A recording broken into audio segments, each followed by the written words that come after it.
This is the story of a musical migration, unfolded over many generations and many journeys.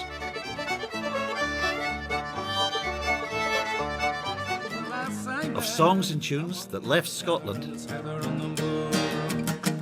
to become a vital part of the traditional music of Ireland.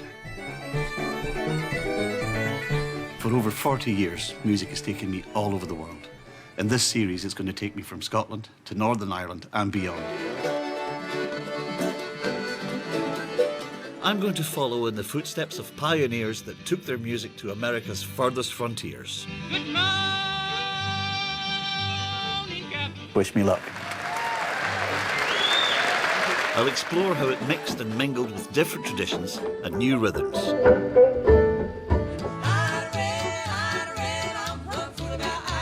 I'll share songs and tunes with some new friends and some old friends too. So if you're traveling in the North Country Fair, And I'll explore the legacy of those wanderers and wayfarers who left Scotland and Ulster for a new life in a new world. They would leave their mark on religion, politics, education, and on a new nation's democracy.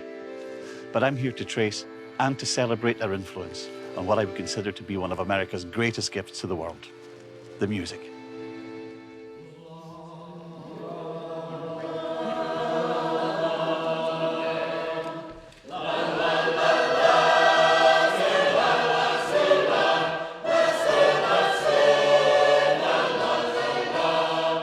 Shape note singing, a uniquely American tradition. And this song has been at the heart of America's story for more than 200 years.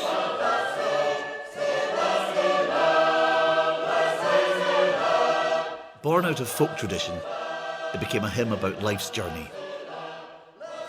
In a nation built by strangers, this song captured the spirit of a restless people.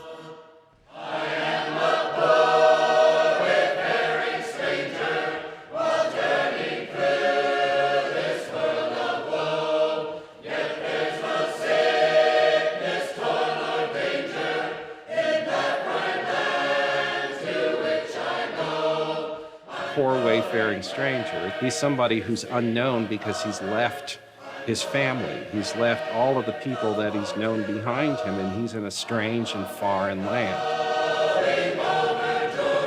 We're the culture of the train. We're the culture of the plane. We're the culture of the automobile. Migration is fixed into our national consciousness.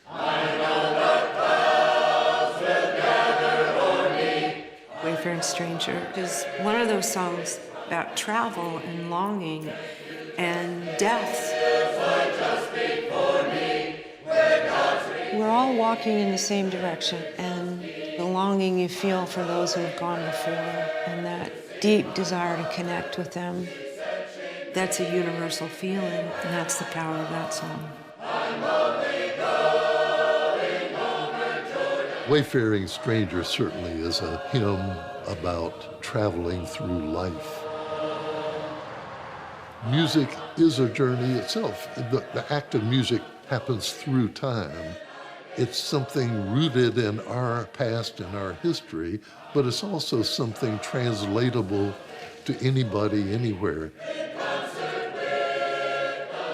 It is part of this epic migration to the New World and all the cultures that came and mixed and mingled when they got there.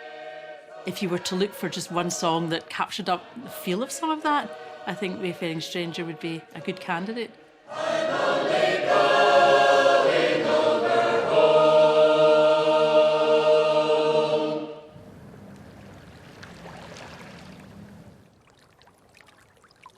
Loved by generations of singers, Wayfaring Stranger is an American anthem. But like a river, every song has its source. Its melody is thought to flow from the 17th century Scottish ballad. This tale from the Scottish borders tells of the doomed love between a poor ploughboy and a noble lady. When he's ambushed by her family, he fights for his life on the banks of the River Yarrow. He says there's nine of you, but one of me. most unequal marrow, but I'll fight ye all one by one on the dowie dens o' Yarrow. And so she's run o'er yon high, high hill, and down by the den say narrow, and it's there she spied her dear lover John, lying pale and deed on Yarrow. Rooted in Scotland's past, this melody travelled to a new world. Like the people who carried it with them, it was changed along the way.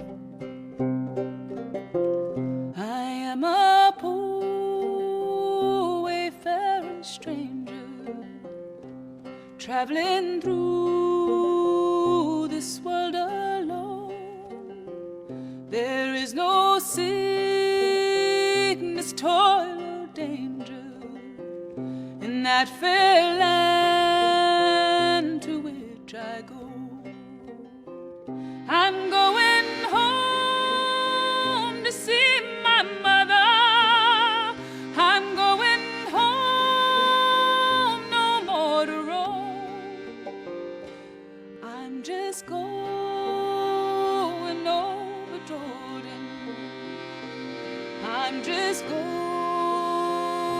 over home. I know dark clouds will gather round me. I know my ways rough and steep. The golden fields lie just before me, with the redeemed shall ever sleep. I'm going home to see my mother. I'm going home, no more to roam. I'm just going over Jordan. I'm just going over home. I'm just going over home. I'm just going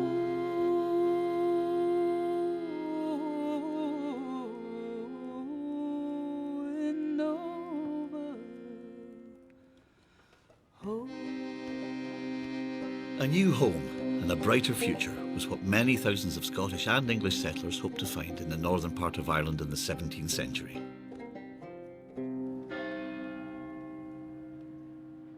The city of Londonderry was once at the heart of a plantation initiated by King James I, an ambitious scheme to colonise and tame Ireland's most rebellious Gaelic province.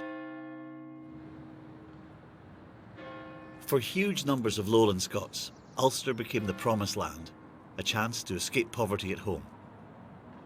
It was one of the largest European migrations of the period, and it would profoundly change the character of life here. Along with their families and their hopes and dreams, they brought their dissenting faith and their culture. They carried songs and tunes with them. Sometimes that was the only bit of home they had to hang on to. And soon these songs and tunes would be reshaped to fit into their new surroundings. Just like the settlers themselves, as they put down roots, they became the Ulster Scots, a hybrid people who could claim both a Scottish and an Irish identity. They held tight to their traditions, but natives and newcomers mixed and mingled, and so did their music.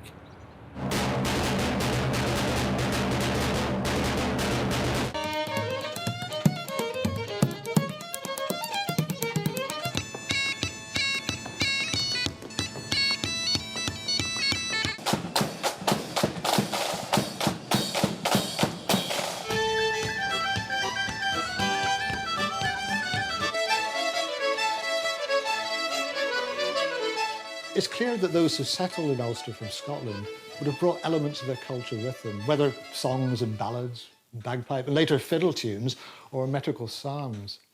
Where people settled in communities with those of similar cultural backgrounds, this would help to preserve their music in the new environment.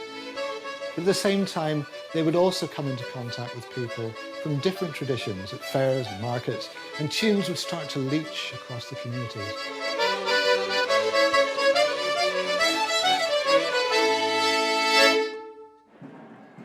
This has always been a place where different traditions have collided and connected too, for shamrock, rose and thistle all played their part in the creation of a unique musical heritage.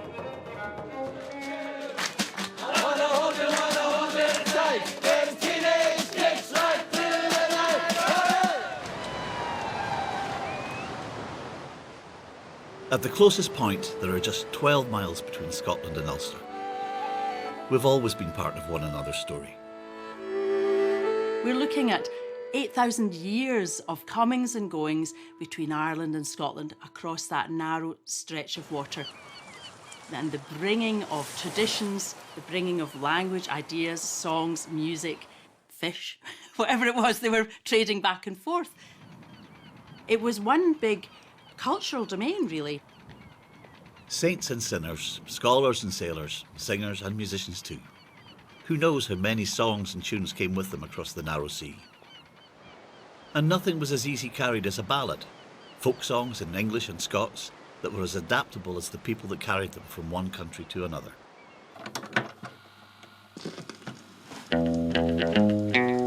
One song that travelled from Scotland to Ulster and on to America tells of a charmer whose music steals the heart of a lady.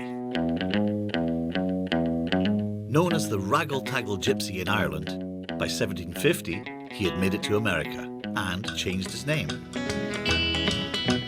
Black Jack David come around through the woods, singing so loud and merry. His horse kept ringing through the green, green trees. He smiled at the haired maiden. Rockabilly star Warren Smith, the Carter family, Woody Guthrie, and Bob Dylan too were just a few of the singers that gypsy beguiled. How old are you, my pretty little miss? How old are you, my honey? But his story began in Scotland. I'll be 16 come Sunday. Be 16 come Sunday. It goes all the way back to a 17th century scandal when the wife of an Ayrshire lord ran away with the king of the gypsies, Johnny Faw.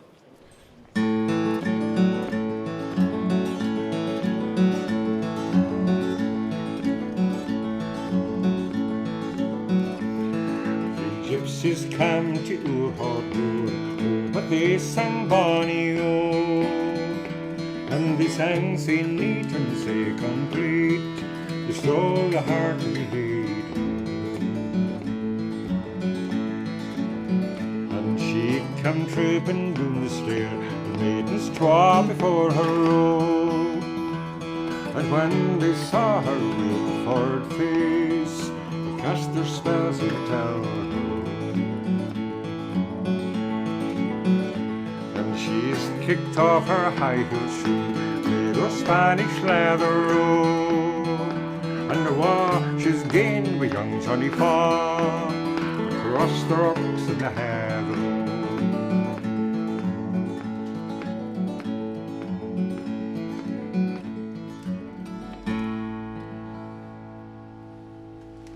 Archie, that's one of the most enduring songs in the tradition, isn't it? The Three Gypsies. Yeah, there are so many sub-themes in it that I think that it's attractive both to male and female singers. Corinne, one of the things I love about the song is the fact that the woman appears to get away with it scot-free. Yeah, she's quite a feisty character in that version and in the versions that are similar to Archie's one. And it must have been really appealing. You know, you think late 1600s, 1700s, you're a woman, you don't have very many choices. You're not going any place, you're stuck. And the whole mystique of a song like that, the idea that you could up and escape and be free and, you know, and fall in love and go and do whatever you wanted. In every version, they either whistle or sing or do both, in fact. And if that's the glamour here, that's the thing that supposedly enchants the woman. You know about that, Phil, don't you? Well, I'm cast into a spell from the minute I get up in the morning. I mean, the song itself is a bit of a traveller, isn't it? Yes, songs and music migrate with people. And this one hopscotched across to Ulster and ended up in Appalachia, probably because that's where a lot of the Scottish and Irish immigrants went, and was transmitted there. And then came back into the mainstream of American folk music. Yeah, I think it's really important to remember that at the time the song was, you know, first came to life, people weren't learning it from books, they were learning it one-to-one and passing it that way, and it mutated as it went, because it moved slowly. When it transfers to America, of course, they didn't have Earls. They probably had gypsies, they must have had. And Woody Guthrie starts his version by late last night, the boss came home, asking for his lady. And the only answer he received, she's gone with the gypsy Davy, gone with the gypsy Dave. When it reaches America and the religious climate at the time is quite restrictive, it changes from the woman's point of view as well, so that it's not a happy ending at all. She ends her life in poverty, she's abandoned by the gypsy, he takes off with someone else, so it becomes much more of a moral parable and a warning to women not to even think about it. Can you give us a wee bit of that version? Yeah, I'll give you the wee end bit. So she's already run away at this point and her husband is trying to win her back, but she's not having any of it. Sounds like a plan to me.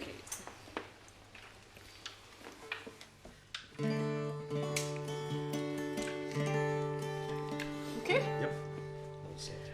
Come home with me, my dear. Come home and be my lover. I'll furnish you with the room so neat, with silk and bed and covers. I won't come home with you, dear sir, nor will I be your lover. I do not care for your room so neat, for your silk and bed and covers. Oh, I will leave my house and land, and I will leave my baby. I'm going to roam the world around and be a gypsy's lady.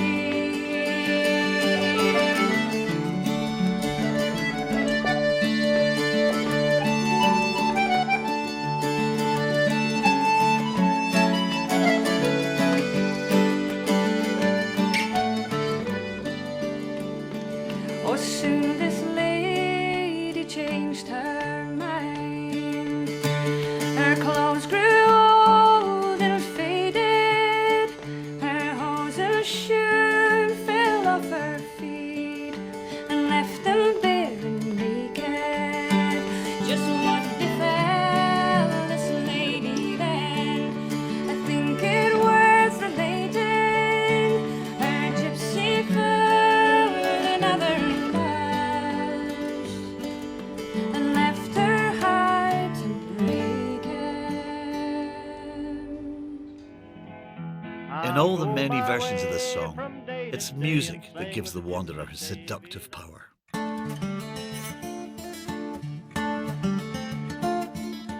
The pocky alcal come o'er the lea, wi' many guidings. Folk songs like these never belonged to just one social class. They were composed by all sorts of people.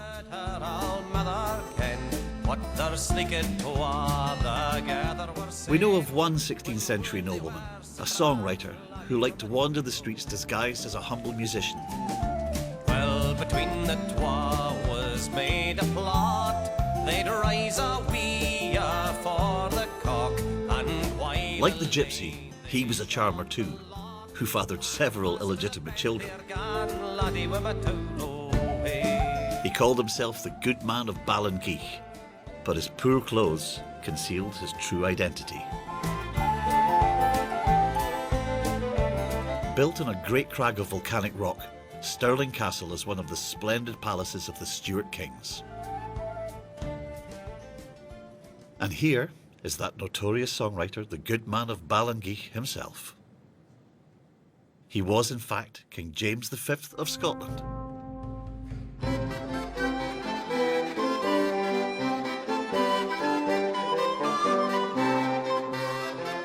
The Stuarts loved their music, and King James was no different. By all accounts, he wasn't much of a singer, but he was a fine lute player, and he brought in the latest instruments from Europe along with musicians to play them.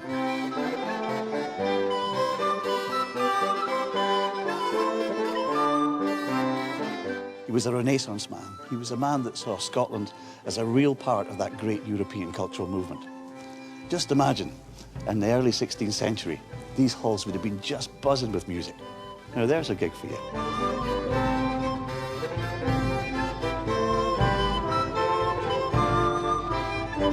But this wasn't the only music at court. The Chapel Royal echoed to some of the finest church music in Europe, also commissioned by the Stuart kings.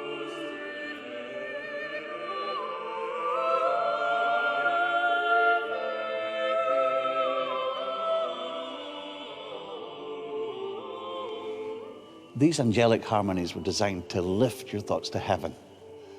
But sophisticated religious music like this was very much the preserve of the church. The Catholic Mass was sung in Latin by an elite group of canons and choir boys, whilst the congregation sat as spectators.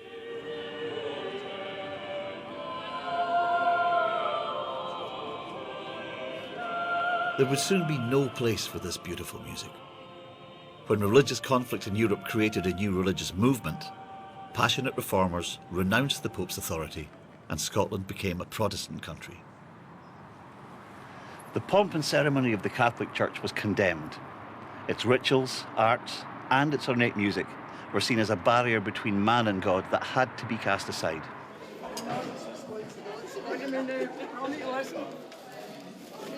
Scotland's reformers were determined.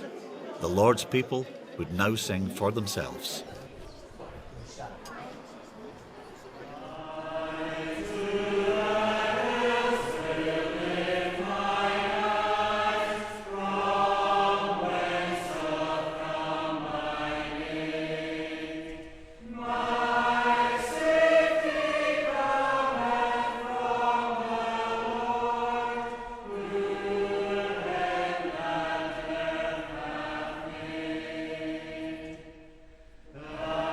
It was a musical revolution, sacred music, sung by the congregation in words that everybody could understand.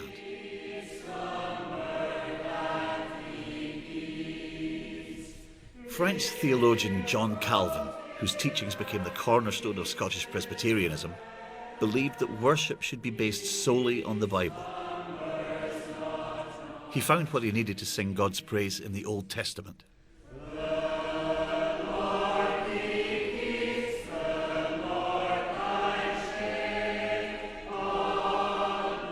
In the Psalms, said to have been given to King David by the Holy Spirit.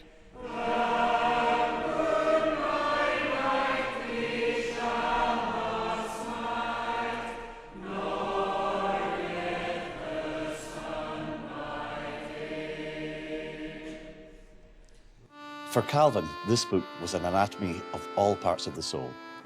It's a psalter or a praise book with the Psalms of David set out in simple rhyming metre. Like the songs from oral tradition, the Psalms expressed a range of human emotion. Joy, sadness, love and hope. Here was something that ordinary people could relate to. These were really poems that were meant to be sung either in church or family worship. And each one had its own tune.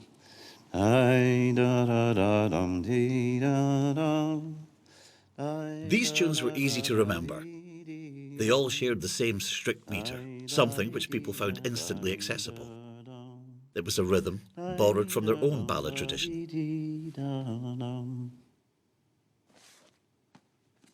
Calvin was fed up of all the ornateness in the medieval church. He wants to make it as easy as possible, make it in a language that people will understand, and give them a tune that's fairly simple. I'm sure some people must have missed the old Latin choir, but do you think there was a sense of excitement and energy about this new form of worship? Oh, without a doubt. I mean, it's really hard to convey the excitement that must have been there, because for the first time, the congregation's being asked to sing. It's in their own speech. It's in Scots, or it's in English. It's not Latin. You understand what you're singing about, and there is no greater joy, surely, than being part of the congregation of all believers. The people come to the foreground for the first time in Scottish history at the Reformation, and nothing proves it better than the singing of the Psalms.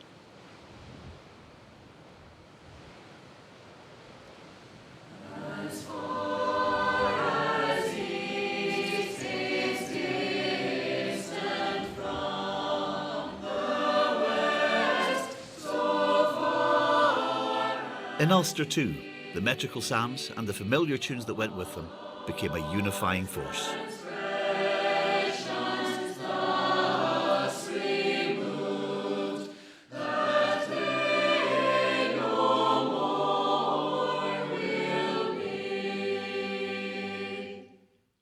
Many of the Lowland Scots who first settled here had no great interest in religion at all. But over time, the Presbyterian Church became a focal point for these Ulster Scots. Singing the metrical psalms together became a part of who they were, and it also put music and communal singing at the heart of life. I was brought up singing the psalms, and one of the lovely things is actually that even though Pete and I grew up in different families, we grew up singing the same songs, so that when we now have our own children, it's really lovely to sing the same things to my children as my mum and dad sang with me.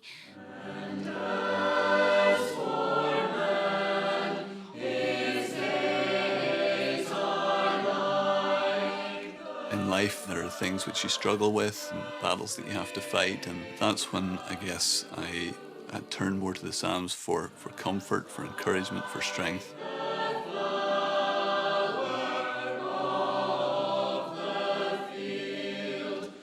I think singing with emotion is important. There are times when you're holding back tears. There are times when there are tears. And yet, we are able to keep singing through it.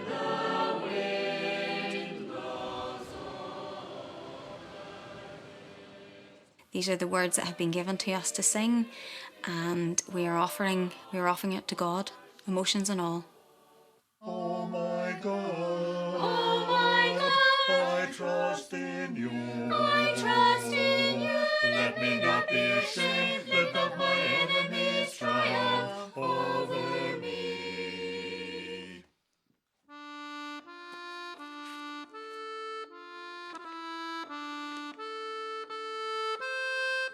These little books that date from the 18th and 19th centuries are the work of many hands, men and women, old and young, each page as individual as the person who crafted it.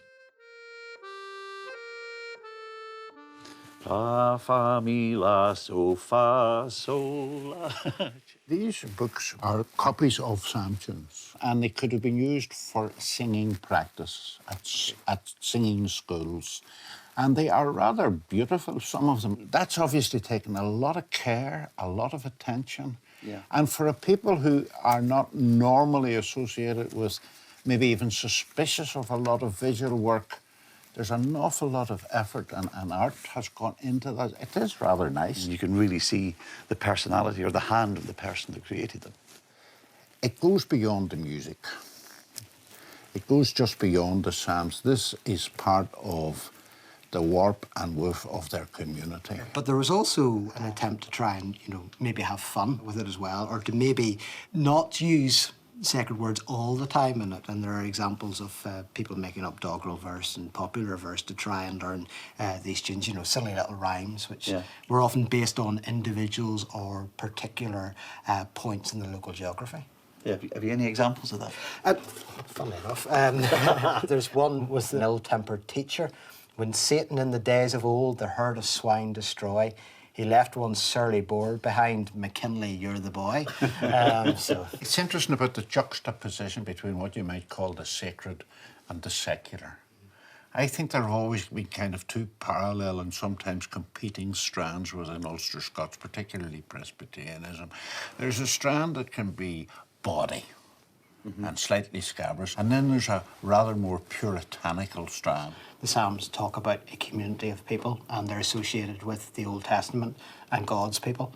And there is a very strong sense in which Presbyterians see themselves in that context. So singing these Psalms of God's people in the Old Testament is actually a very important part of their communal identity. I think it would be a mistake to picture these people as spending all their lives singing psalms with those kind of dour Presbyterian faces that are thought appropriate for the worship of God. They were much more rounded than that. But there was a lot of stuff going on outside, both musically and socially, that mightn't just easily sit with singing psalms. When going to church last Sunday, my love she passed me by, and I knew her mind was altered by the rolling of her eye. I knew her mind was altered to a land of a high degree. Oh, Molly, lovely Molly, your looks they have wounded me. Passion, tragedy, love. All in the merry month. Whether the Kirk approved or not, people sang about these things too. Leaves thee was springing, this young man on his deathbed lay, for the love of Barbara Allen. Along with metrical psalms, the Scots also brought a great ballad tradition to Ulster. Folk songs in English and Scots that could be bawdy, comic, tragic, satirical and political. Songs that helped them remember where they came from and make sense of where they were. What were ballads about? They were about everything. They were about all human experience. Love, loss, human dramas, passions. People would sing about things that happened in their communities, things that had happened in their communities before living memory. The printed ballad first appeared in Ireland as early as 1626. From the 17th century onwards, thousands of songs were printed and sold all over the country. But in Ulster, to cater to local taste, printers favoured Scottish and English material. Printed in the year 1814. Sadly, very few have survived.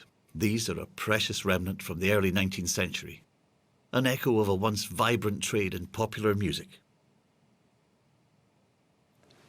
There's a hole in the ballad, an old Ulster expression to cover the moment where you can't for the life of you remember what you're supposed to say next. That's an occurrence I'm well familiar with. The ballad, of course, was the ballad sheet, the piece of paper that the song is printed on. And if you were to pick it up, fold it up, stick it in your pocket, the chances are that you might weaken the paper and maybe lose a line and a bit of the song, thus making a hole in the ballad. Found hidden in a linen chest in 1922, this rarely seen collection was gathered by a single family, the Clellans, Presbyterian farmers from County Down. They wouldn't have been wealthy, but someone thought these songs worth buying and keeping safe. It was most likely the person who controlled the family purse strings or brought their goods to market. But whoever it was that bought them, there was at least one singer in that house, and it was a singer with a very impressive repertoire. Within this family and their community, music, sacred and secular, was part of life. Oh, the hens are in the byre and the cows are on the grass, and a man without a woman is no better than an ass. The water likes the ducks and the ducks like the drake. Oh, Judy Flanagan, I die for your sake. The pop music of the day, songs and ballads always attracted the wrath of the Presbyterian Church. As far back as 1718, dire warnings were issued to Belfast printers, responsible for what church records described as obscene ballads. 100 years later, despite the best efforts of the godly, the ballad trade was still going strong. The Belfast newsletter complained that crowds who had gathered to listen to the ballad singers were blocking up both ends of Bridge Street, just behind me here. These wandering singers were distributors, salespeople, and performers. They would pick up their song sheets from the printers, then they would walk the streets singing with their song sheets draped over their arm, ready to pass on to the next customer. At street corners, at fairs or markets, wherever people came together, the ballad singer was there. A wanderer with a song to sell. Like is the color of my true love's hair. Her lips are like some roses fair. Often viewed as no better than beggars and thieves, history has largely forgotten them. But these itinerant singers were unlikely guardians of our shared musical culture.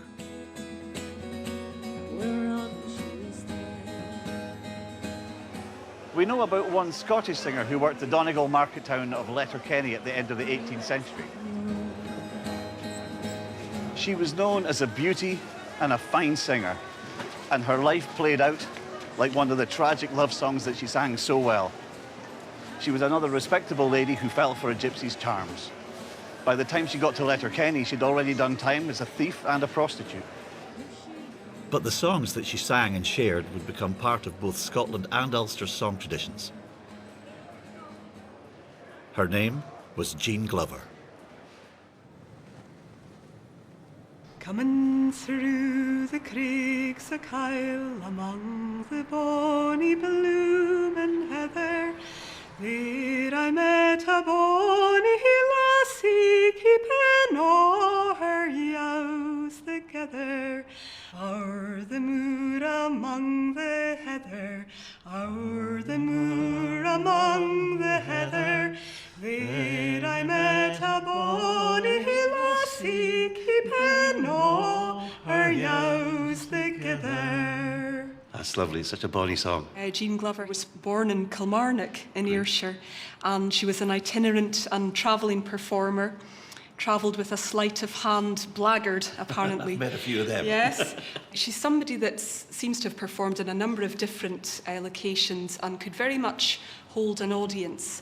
But she ended her life in Donegal, actually, in Letterkenny, because one of the accounts we have talks about a soldier, in fact, hearing Jean sing a song in Letterkenny, and she dies soon after.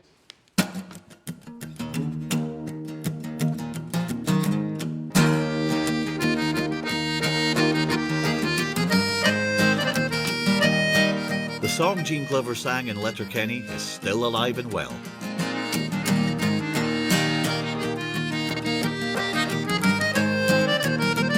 It found a new rhythm and a new flavour in Ulster, where it's been handed down through 3 centuries from one great singer to another. As I rolled out of a bright May morning, calm and clear was the weather.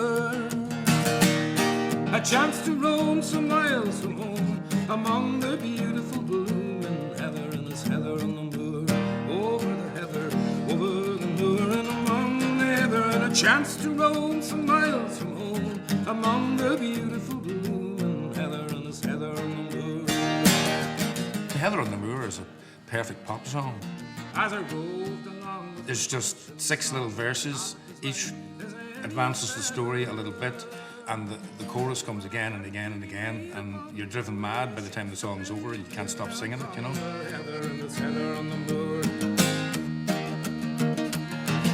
Where are you going to, me pretty fair maid, by hill or dale? Come tell me whether. Right modestly she answered me, to the feeding of my lambs together. When you were growing up in Ulster, were you aware of the connection between Scotland and Ireland musically? Of course you were. I mean, it's largely the one thing that just happens to be a sea in front of it, in the middle of it, you know. You heard Scottish music all the time. Those songs to me were my songs as much as Scottish songs, you know. They were the songs that I grew up with.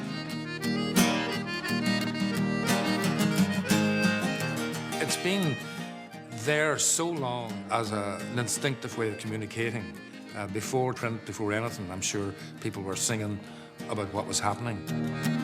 Well, we both shook hands and down we sat, for it being the finest day in summer. And we sat till the red setting beams of the sun came a-sparkling down among the heather. It's heather on the moor. The songs are really well written. They tell about the deepest things that human beings feel. If the song is really a strong song, people will adapt it to suit the place they're in.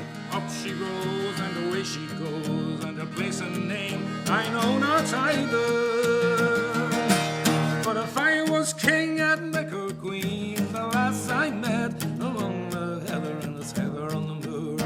Over the heather, over the moor, and among the heather. And if I was king, I'd make her queen, the lass I met among the heather, and this heather on the moor.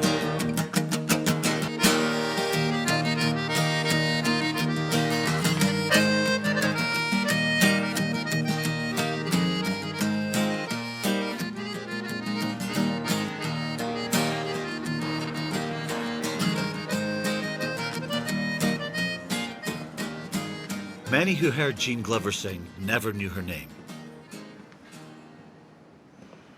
There's no picture of her here among the great and the good at Scotland's National Portrait Gallery. But the reason we know her story is down to the man to whom she gave her songs, the collector and songwriter who was also Scotland's finest poet. Robert Burns. I think it's fair to say that we all feel a little bit like he's ours. He speaks for us of love and loss, joy and sorrow. Whenever we can't find the words to say, it's him we turn to. He found his inspiration in the great cargo of songs that he collected from his own people. But he also reminds me of every great singer I've ever worked with. He was able to shape the material to suit himself.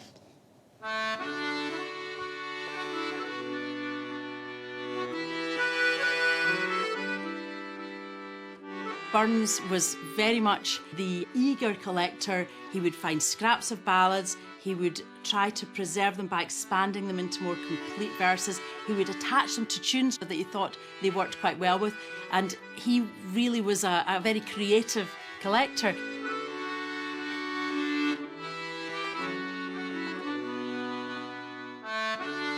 We have a tremendous tradition of song collecting in Scotland. He wouldn't have been the first, but he was definitely one of the most important.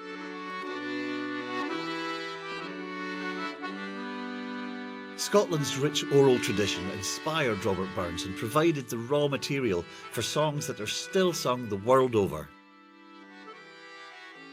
In his own lifetime, he was as loved and lauded as any modern rock star, and not just in Scotland.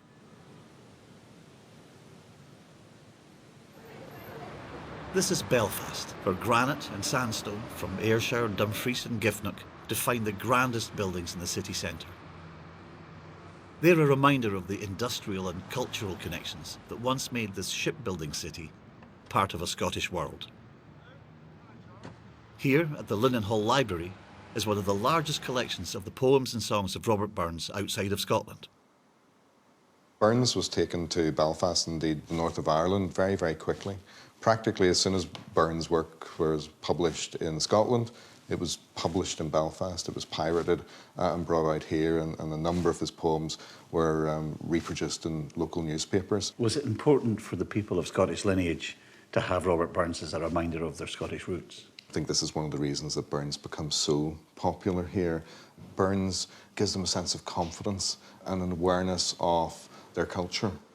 There is this sense of being a hyphenated person if you're an Ulster Scot. You're aware of your Scottishness and you're aware of your Irishness. And even if we see the hyphen as a kind of metaphor which enables these two cultures to meet, just as they speak and revere Burns, they're also aware that they're part and parcel of an Irish world. Just go from where you did before, Stuart. It's cool. The music of Ulster reflects a place where cultures have always mixed and mingled. Over time, a Scottish ballads and verse forms connected with the ancient music of Gaelic Ireland. Songs in English borrowed Irish tunes. Three strands came together to create a unique song tradition. It's as vibrant as ever in the hands of a new generation of musicians. Courting is a pleasure between my love and I, and it's down in yonder valley I will meet her by and by. It's down in yonder valley, she is my heart's delight, and it's with you, lovely Molly, I will stay till the broad daylight. Going to church on Sunday, my love, she passed me by, and I knew her mind was altered by the roving of her eye. I knew her mind was altered by a lad of high degree. Oh, Molly, lovely Molly, your looks have wounded me. Courting is a pleasure. Charming Molly, Black-Eyed Mary, Farewell Ballymoney. This northern song has many names. and its many versions are widely travelled.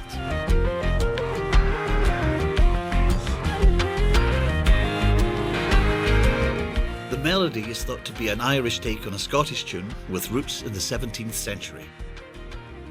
Like so many others, this song too would travel on to America, where Charming Molly became Loving Hannah. Oh, never could a wee girl with a dark and a roving eye just kiss her and embrace her, never tell her the reason why. Just kiss her and embrace her till you cause her heart to yield. For a faint-hearted soldier never gained a battlefield. Oh, farewell, Ballymoney, and to County Antrim. Likewise, farewell, dear Molly, I will bid you a fond adieu. America lies far away across the ocean blue, and I'm bound for there, dear Molly, and again I'll ne'er see you.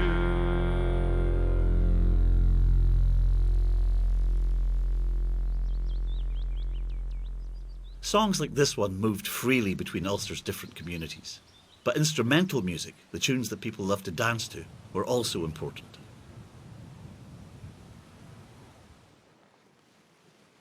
In the 1830s, as part of the great mapping of the British Isles, the Ordnance Survey published a set of memoirs which examined Ulster society.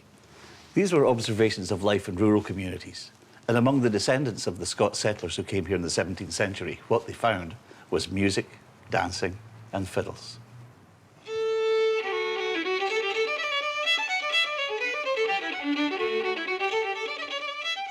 They noted that dancing to the fiddle was the favourite amusement, but that the people had no other music than what one scornful surveyor dismissed as the common airs of the country. Check this out from the surveyor of Ballymartin parish. He writes, "Their dialect, idioms, customs and manners are purely Scottish and by no means pleasing."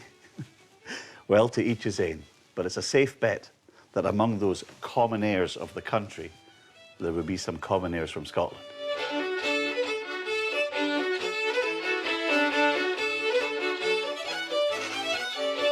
At farms and forges, from the big house to the smallest cottage, at every social occasion, the fiddle was there. And in all the counties of Ulster, Scottish tunes became part of the fabric of life.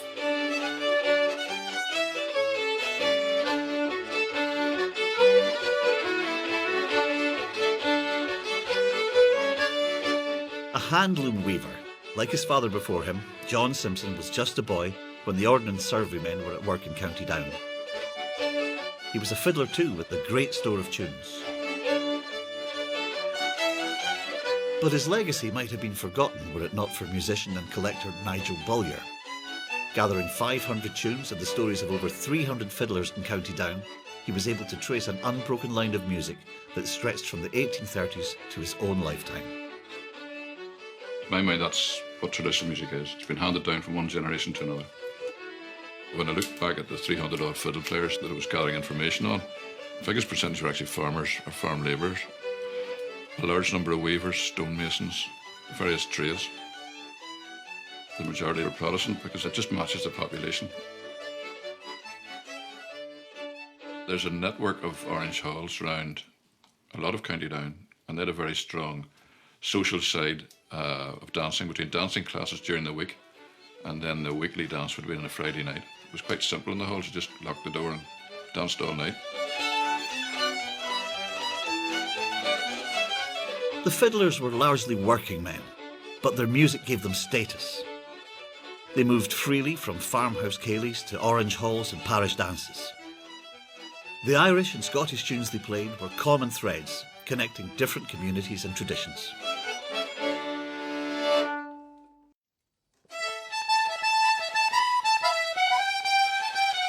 Among these young fiddlers in County Antrim, they still are.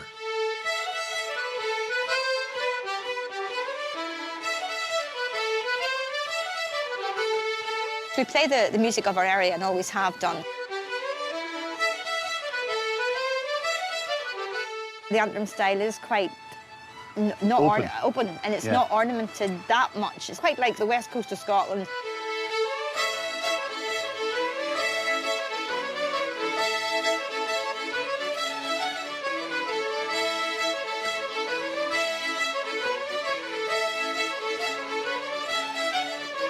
They play it like they speak. It's quite clipped, quite strong.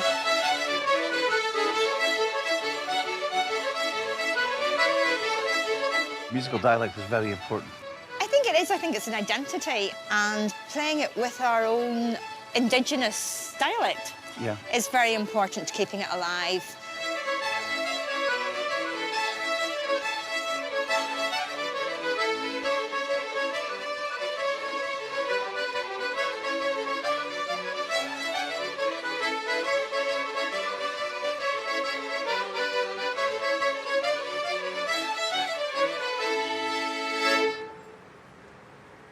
Here at Queen's University in Belfast, there's a rare treasure dating back to the early 18th century. Proof of the growing popularity of the fiddle in Ireland. Printed by Dublin fiddle makers John and William Neal, this is the only surviving copy of the first ever collection of Irish traditional music. Here's another book that the Neals printed in 1724, a full 2 years before anything of the sort would appear in Scotland. Now, most of them are song tunes, but check this out. It's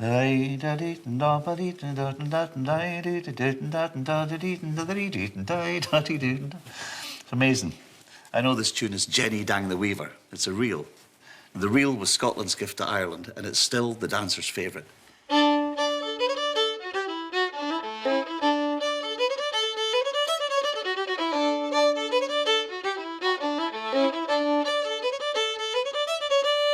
We tend to forget that a lot of the reels came from Scotland.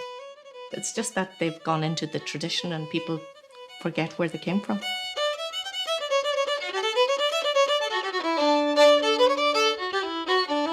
The Scottish influence on fiddle music here in Donegal and all the northern counties is very, very strong, especially in the bowing. You can hear it in the repertoire and in the style.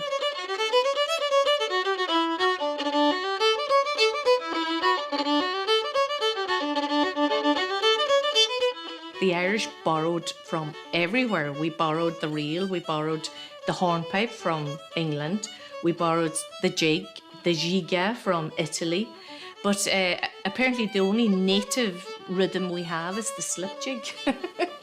But what we did with those was we took it and we digested it and made it our own.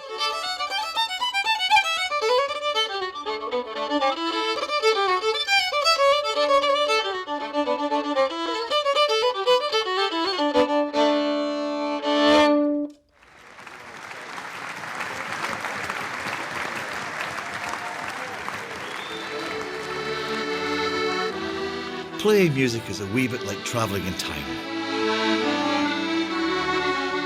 It evokes emotions, wakens memories.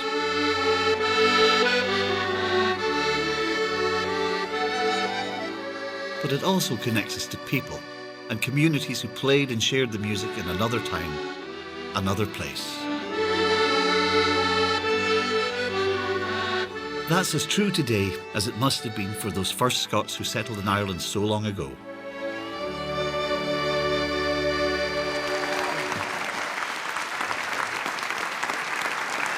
Thank you very much. Thank you. Thanks, folks. See you next time. Their ballads, psalms and tunes changed Ulster's musical story, just like living in Ireland transformed and enriched the Scottish traditions. Now, that same process of cultural fusion and musical exchange would happen all over again with another great wave of migration in the 18th century.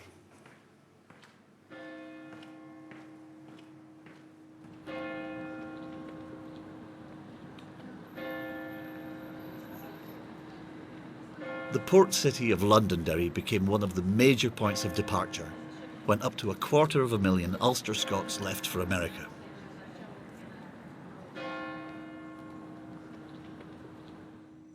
Some were driven by poverty, others wanted land or religious freedom. But whatever the reasons, when they boarded that ship, they brought a precious cargo of music with them. This old Scots song of parting found a new tune in 18th century Ulster, where it became an emigrant's farewell. The evening sun goes down the west, the birds sit nodding in the trees. All nature now prepares to rest, but there's no rest prepared for me.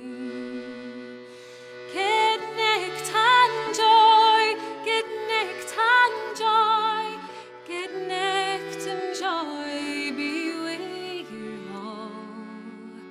For this is my departing necked, and the morn's the day I'm gone on.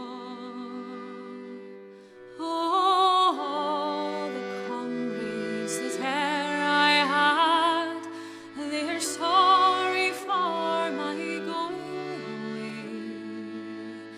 And all the sweethearts that e'er I had, they'd wish me one more day to stay.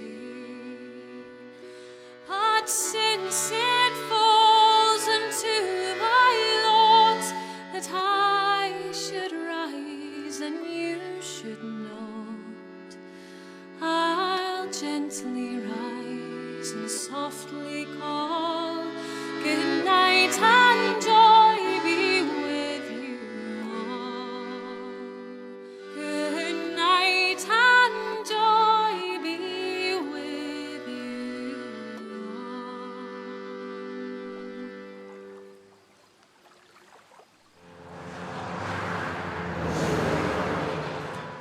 In the next episode, I'll follow in the footsteps of pioneers down the Great Wagon Road to the Appalachian Mountains. I'll look at how the songs and tunes they carried with them changed in the New World, and I'll celebrate their enduring influence on America's music.